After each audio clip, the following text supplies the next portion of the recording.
میں کسی بات کو رپیٹ نہیں کروں گا، مگر ایک واقعہ انتہائی افسوسناک، وہ میں جب بات کرتا ہوں تو دل میں تیر لگتے ہیں آنیسٹلی، کہ آخری مرتبہ پریزیڈنٹ شی جن پنگ کا ایک کوشش کی گئی کہ وہ آ جائیں وقت کے اوپر، جو کہ ستمبر 2013 تھا ان کا تیسرے ہفتے میں.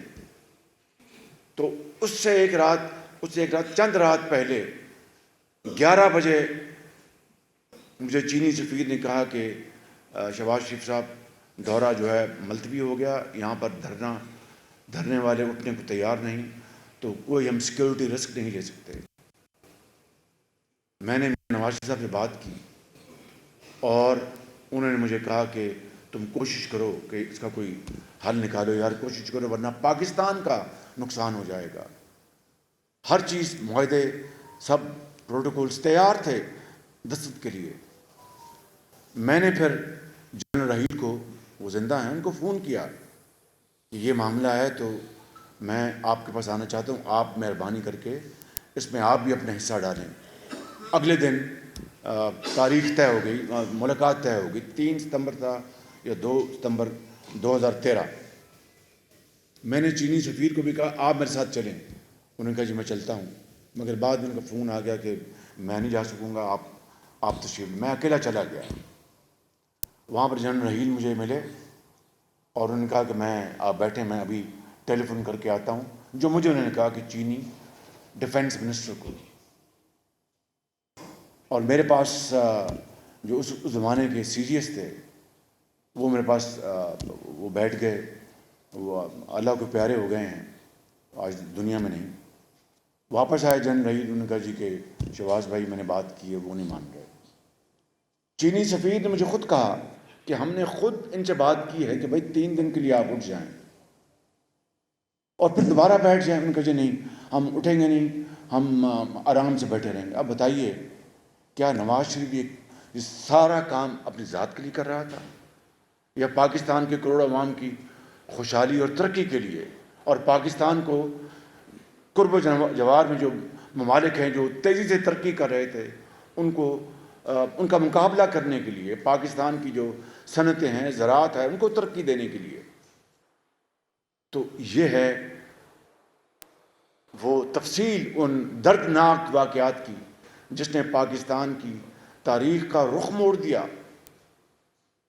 اور پھر اب آ جائیں 2017، کس طریقے سے میاں نواز شریف کو ایک بدترین سازش کے ذریعے ان کو پاناما سے اقامہ میں سزا دلوائی گئی.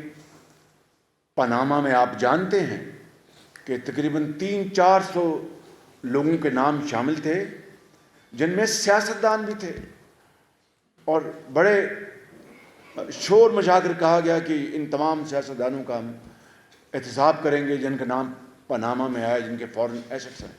میاں نواز شریف کا تو نام نہیں تھا. اور پھر اقامہ میں کس طرح ان کو سزا دلوائی گئی، یہ سب آپ کے سامنے ہے. وہاں سے ترقی اور خوشحالی کا جو سفر تھا اس کے اوپر کاری ضرب لگائی گئی. ایک جو ماڈل تیار کیا گیا تھا اس کو آگے لانے کے لیے پوری پاکستانی قوم کا ترقی کا سفر وہاں پر ختم کر دیا گیا، اس کو چھین لیا گیا. میں نے لندن میں کہا، میں پھر یہ دہراتا ہوں کہ خالی نواز شریف سے مینڈیٹ نہیں چھینا گیا. ساری دنیا جانتی ہے کہ پنجاب میں آخری دن بھی الیکشن میں ہم پنجاب میں جیت چکے تھے، جیت رہے تھے نہیں، جیت چکے تھے. اس کو بھی رات کو اس کو دھاندلی کے اور ڈنڈے کے زور پر اس کو تبدیل کیا گیا.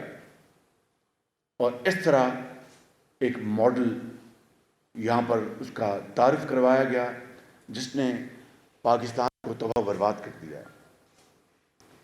اگر آپ دوسری بات مجھ سے پوچھیں کہ یہ 16 ماہ میں دوسری کون سی ایسی بات ہے جو باتیں میں گنوا چکا ہوں آپ کو، دوسری یا تیسری جس سے آپ مطمئن ہیں، تو بلا خوف تردید میں کہوں گا کہ ہماری جو خارجہ پالیسی کو تباہ کر دیا گیا تھا، اس کو کاری ضرب لگائی گئی انا پرستی کے ذریعے. رونت کے ذریعے، تکبر کے ذریعے الحمدللہ ان تعلقات کو ہم نے بہت حد تک دوبارہ ان کو بحال کیا۔ لہٰذا نواز شریف کو نکال دیا گیا اقتدار سے۔ پاکستان کی ترقی کا سفر جو کہ 6.5% پر بڑی بررفتاری سے آگے بڑھ رہا تھا، ہماری زراعت، ہماری صنعت، ہماری باقی جو ہمارے یوتھ نوجوانوں کے لیے ہسپتال، یونیورسٹیاں، جو بھی آپ کہہ لیں، یہ تمام پروگرامز بہت تیزی سے آگے بڑھ رہے تھے، وہ سب ختم کر دیے گئے۔ اور پھر جو ظلم و ستم کی ایک لمبی ایک طویل رات ہے، اس کے بارے میں کچھ نہیں کہنا چاہتا، وہ آپ اچھی طرح جانتے ہیں۔ یہ ہے وہ پس منظر جو میں نے آپ کے سامنے بیان کیا، اور اس کے تناظر میں اب انشاءاللہ میاں نواز شریف پاکستان دوبارہ تشریف لا رہے ہیں، اور اس ترقی اور خوشحالی کے سفر کو وہیں سے شروع کریں گے جہاں پر وہ ختم ہوا یا اس کو ختم کر دیا گیا۔ آپ ضرور سوال کریں گے کہ شہباز شریف کس طرح ہوگا، ابھی 16 ماہ میں یہ ہوا، اس سے پہلے 4 سالوں میں یہ ہوا۔ تو جب نواز شریف صاحب 2013 میں اقتدار میں آئے تھے تو 20 گھنٹے کی لوڈ شیڈنگ ہوئی تھی، وہ کس طرح ختم ہوئی آپ بہتر جانتے ہیں۔ اس سے پہلے مہنگائی کس شرح پر تھی، وہ تاریخ کی سب سے نچلی سطح پہ آئے گی، کس طرح آئی وہ اچھی طرح آپ جانتے ہیں۔ اور اسی طرح جو باقی اقدامات، سی پیک میں 30 ارب ڈالر کی سرمایہ کاری ہوئی، عملی طور پر آپ نے دیکھا پاکستان کے خزانے سے اربوں ڈالر خرچ کر کے بجلی کے نئے پلانٹس لگائے گئے LNG کی بنیاد پر۔ جس طریقے سے وہ پروگرام اس کو عملی جامہ پہنایا گیا، جس کمٹمنٹ اور محنت کے ساتھ، اسی طریقے سے اس تباہ شدہ معیشت کو دوبارہ بحال کرنے کے لیے نواز شریف اپنی قیادت میں اپنی ٹیم کے ساتھ اس ملک کی ترقی اور خوشحالی کے سفر کو دوبارہ اس کا آغاز کریں گے۔ اور یہ جان جوکھوں کا کام ہے، یہ کوئی آسان کام نہیں۔ اور دیکھیے کہ ستم ظریفی دیکھیے، تاریخ کا جبر دیکھیے کہ بار بار ہم اسی دائرے میں گھومتے ہیں۔ کچھ معاملہ بنتا ہے پھر ٹوٹ جاتا ہے، پھر کچھ معاملہ بنتا ہے پھر ٹوٹ جاتا ہے۔ یہ ہے بدقسمتی ہماری تاریخ کی، یہ ہے وہ جبر۔ وگرنہ جن قوموں نے ترقی کی وہاں پر پولیٹیکل یعنی سیاسی سٹیبلٹی آئی، معاشی ترقی آئی، جو کہ آپس میں یہ دونوں جڑے ہوئے دو نام ہیں، لازم و ملزوم ہیں۔ مگر آپ نے دیکھا کہ کس طرح ہمارے 16 ماہ میں لانگ مارچز اور دھرنوں کا اعلان ہوتا رہا، کبھی وزیر آباد میں کبھی کہیں، اور 9 مئی پر کیا اس ملک پر ایک آفت آئی کہ وہ ادارے جو اس کام پر مامور ہیں، جن کے افراد نے، جن کے سپوتوں نے، بیٹوں نے جان ہتھیلی پر رکھ کر، چاہے وہ جنگیں لڑنی ہوں، چاہے وہ دہشت گردی کا خاتمہ کرنا ہو، انہی کے اوپر پر چڑھ دوڑے۔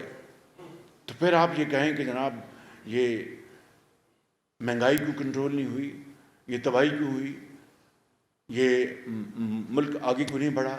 یہ ہے وہ پس منظر جو میں چاہتا تھا کہ میں آج آپ کے سامنے پیش کروں اختصار کے ساتھ، اور یہ بتانا چاہتا ہوں کہ انشاءاللہ میاں نواز شریف تشریف لائیں گے، وہ اپنا